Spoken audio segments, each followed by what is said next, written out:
The government is investigating the attempted overthrow of President Patrice Talon, in which soldiers briefly seized the state broadcaster early on Sunday and announced the dissolution of national institutions. The government says it will pursue anyone implicated, domestically or abroad. We will handle all the information in our possession with all seriousness to understand these events, determine responsibilities, and summon anyone who may have been involved. If the investigations lead us to a foreign country or foreign actors, we will, within the framework of international cooperation, convey to those parties our disapproval and condemnation. The government confirmed one Republican Guard member was killed and another seriously injured during the attempted coup, but did not give a toll of the number of coup soldiers killed or wounded.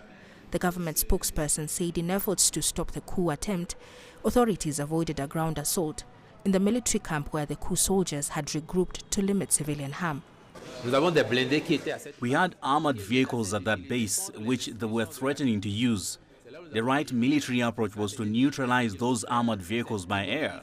If we attempted it by land, we would have had to open fire and risk causing extensive harm to the civilian population. By using air operations, we could act with precision, target the objective, and hit it accurately. It also emerged that among ECOWAS personnel deployed to support Benin, none was hurt.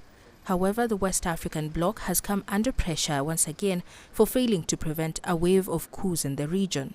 I think that ECOWAS has really failed to be a guarantor of democratic stability in West Africa more broadly, and specifically after 2020. We've seen that they've reacted quite differently to the different coups in Burkina Faso, in Mali, and in Niger. Of course, this was the major failure, I think, of ECOWAS to threaten a military intervention that then did not take place. Analysts say ECOWAS's ineffective sanctions, inconsistent enforcement, and a lack of political will to solve bad governance is leading to a resurgence of military takeovers.